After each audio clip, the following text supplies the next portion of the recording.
हाय दोस्तों, आज बारी है नीट के सबसे इंपॉर्टेंट और high weightage topic that is thermodynamics की। अब अच्छी बात यह है कि हाई वेटेज वाला है, लेकिन जो क्वेश्चन आता है वो बहुत सिंपल आता है। मतलब डायरेक्टली आपका जो फॉर्मूला है ना, क्योंकि बहुत सारे फॉर्मूलेज हैं, उन्हीं से बन के आता है। क्लियर है? तो वही फॉर्मूले आज मैं आपको बताने वाला हूं और कुछ कुछ इंपॉर्टेंट टॉपिक्स हैं। तो विद इन 50 मिनट्स इस चैप्टर को अपन बढ़िया तरीके से कर लेते हैं ना। तो फटाफट से इस वीडियो को अपने दोस्तों के साथ साझा करिएगा, शेयर करिएगा। चैनल पे नए हैं, सेशन पे नए हैं तो प्लीज अपनी अटेंडेंस लाइक जरूर लगा दीजिएगा, और अगर एंड तक अगर आपको अच्छा लगे तो प्लीज अपना प्यार कमेंट बॉक्स में दीजिएगा। अच्छा चलो शुरुआत करते हैं। तो ऑफ कोर्स मेरे पास ये 15 मिनट हाई वेटेज क्रैश है, ये एकदम क्रैश हो जाएगा। इसको मैंने जानबूझ के कोर्स नहीं लिखा कि भैया इसको अपन क्रैश करेंगे अच्छे से, तुम लोग बहुत कंफ्यूज रहते हो उसमें। तो of course system laws, first law, enthalpy, entropy, Gibbs free, सब कुछ अपन करने वाले हैं। सबसे पहले क्या क्या टॉपिक मेरे पास होता है? Of course system, surrounding, boundary, इन्हीं में कंफ्यूज रहते हो। सिस्टम पार्ट वी स्टडी जहां पे है, सराउंडिंग बचा हुआ, ठीक है। उसके बाद boundary decides exchange of matter and energy. जो बाउंड्री है, जो कि एक हाइपोथेटिकल बाउंड्री होती है, इमेजिनरी बाउंड्री होती है, वही सब डिसाइड करती है। तो ओपन सिस्टम में सबका एक्सचेंज होता है, मैटर और एनर्जी दोनों का एक्सचेंज होता है। क्लोज्ड में सिर्फ एनर्जी का एक्सचेंज होता है, और आइसोलेटेड में कोई एक्सचेंज नहीं होता। ये मान लो ये तुम्हारी थर्मस की बोतल है। क्लियर है? यहां तक आपको चीजें क्लियर हो गई। अब अगर मैं नीट 2026 में बात करूं या कोई भी नीट की बात करूं, तो क्वेश्चन जनरली वो तुमसे पूछेगा कि आइडेंटिफाई करो कि जो सिस्टम है वो कौन सा है। जैसे बलून, थर्मस हो गया, या रिएक्शन वेसल हो गया, तो ये कौन से सिस्टम में आते हैं? बहुत प्यारा एग्जांपल है। तो प्लीज इन तीनों सिस्टम को आप अच्छे से, मतलब कंफ्यूज मत हो जाना। बहुत बच्चे जो कंफ्यूज होते हैं वो क्लोज्ड और आइसोलेटेड में होते हैं। आइसोलेटेड से थर्मस की बोतल याद रखो बस, कि भैया पानी जो है वो उतना ही रहेगा, और अगर ठंडा है तो ठंडा रहेगा, गर्म है तो गर्म रहेगा। क्लियर है? चलो भैया आगे बढ़ जाते हैं। अब सबसे पहले जीरोथ लॉ और फर्स्ट लॉ ऑफ थर्मोडायनेमिक्स।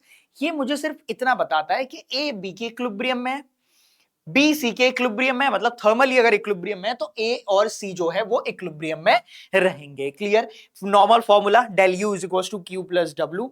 ये जो आपके कन्वेंशंस, जो साइन कन्वेंशंस होते हैं ना, ये बहुत इंपॉर्टेंट होते हैं। Q greater than zero, heat absorb करेगा, साइन प्लस आएगा।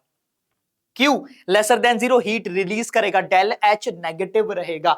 Work greater than zero, work done on the system, मैंने वर्क किया है। W laser than zero, work done by the system. बस इतना आपको ध्यान रखना है। ये इसमें कंफ्यूजन क्रिएट नहीं होनी चाहिए। आप प्लीज इसका स्क्रीनशॉट ले लीजिएगा। अगर मैं नीट से रिलेटेड बात करूं, तो साइन कन्वेंशन आपको हर एक क्वेश्चन में चेक करना है, यहीं पर तुम फंसोगे। नेगेटिव का पॉजिटिव हुआ, थोड़ी सी बॉल इधर उधर हुई, डंडे हिले, तुम्हारे भी डंडे हिल जाएंगे। तो ये बात ध्यान रखना दोस्त। समझ में आया? फिर कैलकुलेशन करोगे, सर मेरे बन तो इतने रहे थे, सर 680 बन रहे थे, ये 550 क्यों आ रहे हैं? इन्हीं वजह से आते हैं। क्लियर हो गया? चलिए आगे बढ़ते हैं। अब स्टेट और पाथ फंक्शन बहुत इजी है, फटाफट से देख लेना। स्टेट फंक्शन जो है वो ऑफ कोर्स इनिशियल और फाइनल स्टेज दोनों पे डिपेंड करते हैं। क्या क्या है? U, H, G, S, G, T, P, सब पता है। इंटर एनर्जी, एंथैल्पी, और उसके बाद Gibbs free energy, temperature, pressure, volume, entropy, ये सब मेरे पास आते हैं। पाथ फंक्शन दो ही है, क्यू और डब्ल्यू। ठीक है? क्यू और डब्ल्यू ये सिर्फ मतलब जो है वो पाथ पे डिपेंड करते हैं कि किस पाथ से गया। ठीक है? घर से निकले थे तो भैया चाय की टपरी पे रुके, फिर 4 दोस्तों को बुलाया, फिर जाके अपना काम किया, तो वो पाथ फंक्शन में आता है। Which of these is not a state function? Answer आता है क्यू और डब्ल्यू। तो ये आपको ध्यान रखना है। क्लियर है? स्टेट फंक्शन कौन से नहीं है? एक तुम्हारा क्यू और वर्क और हीट नहीं है, ये आपको ध्यान रखना। क्लियर है? स्क्रीनशॉट डन हो गया। आगे बढ़े नेक्स्ट। अब प्रोसेसेस और वर्क एक्सप्रेशन, वो जो मैं बता रहा था कि आप फॉर्मूलेज में ही फंस जाते हो, तो उसको मैंने थोड़ा सिंप्लीफाई करने की कोशिश करी है। अगर आइसोथर्मल है, आइसो पूरी केमिस्ट्री में कांस्टेंट टेम्परेचर पे आइडियल गैस, डबल मतलब जो तुम्हारा चेंज इन एंथैल्पी और चेंज इन इंटरनल एनर्जी है, दोनों जीरो रहेगा। फॉर्मूला क्या होगा? बिल्कुल जितना सिंपल हो सकता था उस तरीके से मैंने तुम्हें बताया है। W is equal to minus NRT ln V2 by V1। Next isobaric, bar pressure की यूनिट होती है बार। क्लियर है? वहां से ध्यान रखना है। तो work is equal to minus P delta V आता है। Of course Q is equal to del H के बराबर हो जाता है। Isochoric when volume is constant, तो आपका W जीरो, Q तुम्हारा जो है वो इंटरनल एनर्जी के बराबर रहेगा। एडियाबैटिक क्यू जब आपका जीरो है, तो ये फॉर्मूला बहुत सुना होगा तुमने। ठीक है? टीवी गामा वी की power gamma minus 1 is equals to constant.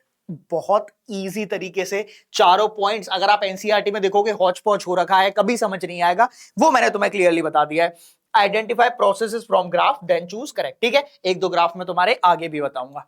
Clear?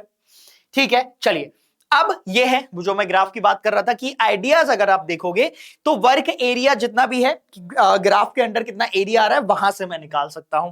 Expansion में PV increases, process goes right, right मतलब फॉरवर्ड डायरेक्शन में। क्लियर है? कंप्रेशन में क्या होगा? PV decreases, process goes into backward direction. Implies work जो है वो ग्रेटर देन जीरो रहेगा, इस केस में वर्क जो है वो लेसर देन जीरो रहेगा। ये देख लो, ये वाला केस देख लो, यहां पे जो साइक्लिक पीवी डायग्राम्स होते हैं, कैलकुलेट नॉर्मली यही पूछा जाता है, आपको कैलकुलेट करना होता है कि कितना भैया वर्क हुआ है, और साइक्लिक प्रोसेस में तुम्हें बताइए कितना वर्क होता है। तो net area under the graph जो है ना, वहां से मैं डायरेक्टली वर्क निकाल सकता हूं। क्लियर? डन है। तो पीवी कन्वेंशंस में हमेशा ध्यान रखना, अगर मेरे पास एक्सपेंशन हो रहा है तो वर्क लेसर देन जीरो होगा, और अगर मेरे पास एक्सपेंशन और अगर कंप्रेशन हो रहा है तो वर्क जो है वो ग्रेटर देन जीरो रहेगा। क्लियर? कंफ्यूज नहीं होने का, पूरी थर्मोडायनेमिक नेगेटिव पॉजिटिव में ही घूमती है। डन, आगे बढ़े। चलिए इसके आगे एंथैल्पी और हीट कैपेसिटीज, नॉर्मल फॉर्मूलेज देख लेना सारे, कितने प्यारे तरीके से मैंने तुम्हारे लिए बनाए हैं यार। Del H is equal to U plus PV, अगर P कांस्टेंट रहेगा तो Q is equal to del H, del H is equal to CP delta T, and del U is equal to NCV delta T, Cp minus CV is equal to R, gamma is equal to CP divided by CV। सारे फॉर्मूले पढ़े होंगे, बस मैं इसको quick revision करा रहा हूं क्योंकि अपना पेपर अभी 20 दिन बाद है, 20 दिन भी नहीं बचे हुए हैं।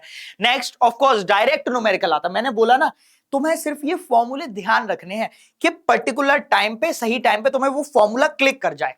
पूरा खेल थर्मोडायनेमिक्स का यही है, सही टाइम पे फॉर्मूला अगर क्लिक कर गया खेल खत्म है फिर। क्लियर है? बहुत इजी है। यहां पे जितने भी मेरे पास है कि भैया अगर सीपी, सीवी, गामा इनसे आ गया, फाइंड यू या ये आ गया, या del G is equal to del H minus T delta S आ गया, जो मैं अभी इसमें नहीं लिखा है आगे बता दूंगा, मतलब वही del H is equal to del G minus T delta S वाला फॉर्मूला। तो नॉर्मली जो है वो तुम्हारे इन चेंजेस के बारे में बात करेगा। इन फॉर्मूलेज में किसी को कोई दिक्कत नहीं है ना? ठीक है, चलिए आगे बढ़ते हैं। आप स्क्रीनशॉट ले लेना प्लीज, पीडीएफ अगर गलती से कहीं मिस आ जाए तो आप इसका वो ले लेना। अब आ जाते हैं enthalpy of reaction and Hess law पे। ठीक है, सबको पता है अगर मैं बात करूंगा एंथैल्पी ऑफ रिएक्शन तो प्रोडक्ट में पहले प्रोडक्ट आएगी माइनस रिएक्टेंट, तो sum of enthalpy of product minus sum of enthalpy of मेरे पास रिएक्शन होगी। और ये ध्यान रखना जो हेस लॉ होता है वो पाथ इंडिपेंडेंट होता है, फर्क नहीं पड़ता कि कौन से पाथ से आए हो, टोटल सम करके बता दो कितना है। बॉन्ड एनर्जी ऑफ कोर्स मेरे पास जो बॉन्ड जितने ब्रोक हुए हैं माइनस बॉन्ड एनर्जीज फॉर्म्ड। अब ब्रोक क्या होंगे, मतलब ये मान लो कि ये बात करता है sum of enthalpy of reactant minus sum of enthalpy of product, ऐसे ध्यान रखो। क्लियर है? यहां क्या था, प्रोडक्ट माइनस रिएक्टेंट या रिएक्टेंट माइनस प्रोडक्ट। पे क्या आ सकता है, फॉर्मेशन एंथैल्पीज के बारे में बात करेगा, एंथैल्पी ऑफ फॉर्मेशन। ठीक है, तो बॉन्ड एनर्जीज को आपको ध्यान रखना है, बस जो बॉन्ड एनर्जीज हैं उसके अराउंड आपका काम हो जाएगा। क्लियर है? चलिए आगे बढ़ते हैं। अब आ जाते हैं entropy and second law of thermodynamics. पूरा जो सेकंड लॉ ऑफ थर्मोडायनेमिक्स है वो एंट्रोपी या रैंडमनेस या डिसऑर्डरनेस पे डिपेंड करता है। फॉर्मूला क्या है, del S is equal to Q reversible by T. Spontaneous process, अगर कोई स्पॉन्टेनियस प्रोसेस है, झरना बह रहा है, उसमें हमेशा जो एंट्रोपी का चेंज होगा वो ग्रेटर देन जीरो होगा। क्लियर है?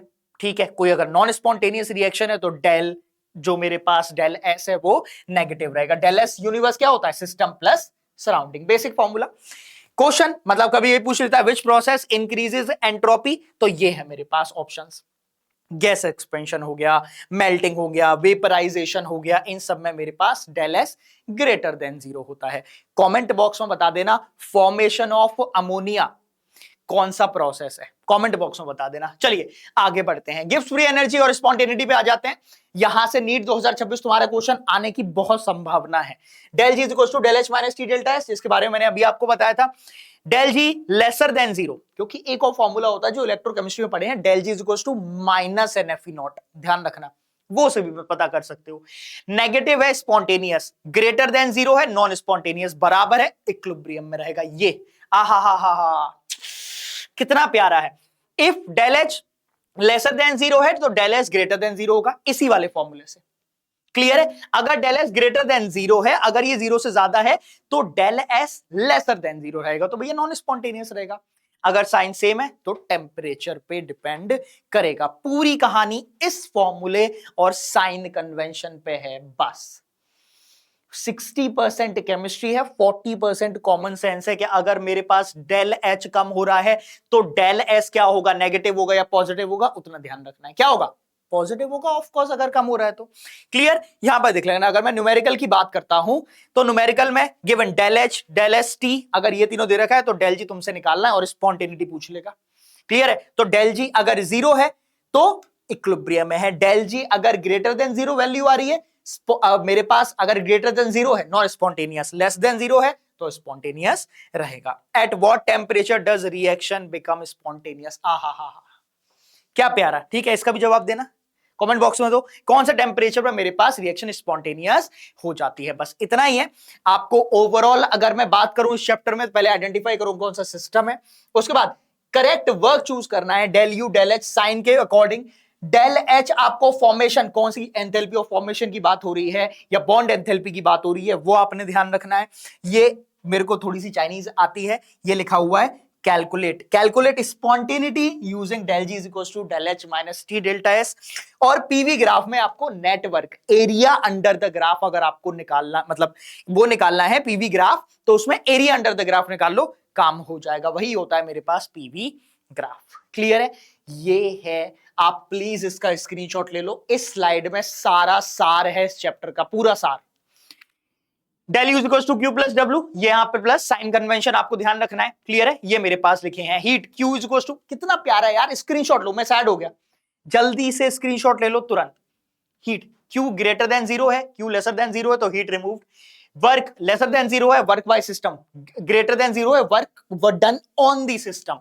क्लियर है, ये मेरे पास आइसोथर्मल, आइसोबैरिक, आइसोकोरिक, एडियाबैटिक, सबके आइसोबारिक के P delta V, isochoric W zero, enthalpy का चेंज जीरो, मतलब क्यू भी रहेगा। Isothermal W is equal to NRT ln V2 V1, adiabatic में W is equal to del U और is equal to CV T2/T1, del G is equal to del H minus T delta S. ये सारे फॉर्मूले हैं। Lesser than होगा spontaneous, non spontaneous, equilibrium, arrow भी उसी हिसाब से है। एंथैल्पी ऑफ फॉर्मेशन अगर है तो प्रोडक्ट माइनस रिएक्टेंट, अगर मेरे पास बॉन्ड एंथैल्पी के बारे में बात कर रहा है तो ब्रोकन, मतलब यहां पे पहले आएगा enthalpy of reactant minus enthalpy of product. बस पिछले 10 साल के पीवाईक्यू मैंने करा दिए हैं, चैनल पे आपको मिल जाएंगे, इतना कर लीजिएगा दोस्त। Can you write all 4 processes work formula in 60 second? Check कर लो, अगर लिख पाते हो। थर्मोडायनेमिक्स में कोई क्वेश्चन आएगा तुम उसको पेल क्या होगी, can you decide spontaneity for any, बस del G is equal to del H minus T delta S, खत्म कर देगा पूरा इसकी कहानी। बहुत ज्यादा इस चैप्टर को प्रेशर में नहीं लेना है, ऐसे ही जैसे मैंने आपको बताया है, इन्हीं के आपने स्क्रीनशॉट ले लेके लिख लो दोस्त, सारा काम हो जाएगा। इससे अलग कुछ नहीं मिलेगा, इस बात की गारंटी है। नीट 2026 में भी पूरा सेट बढ़िया से करके आए थे, री नीट में भी करके आओगे, ज्यादा ही नंबर बढ़ेंगे, एटलीस्ट 40-50 तो बढ़ने चाहिए। क्लियर है, बने रहिए, हर एक चैप्टर की ये मैं तुम्हारे लिए बना ही रहा हूं। चलिए, thank you so much guys, all the best, bye bye. अच्छा लगा तो कमेंट बॉक्स में मास्टर और हार्ट बना देना, मैं समझ जाऊंगा कि तुम लोग बढ़िया तरीके से पढ़ाई कर रहे हो। क्लियर है, मचाना है री नीट में।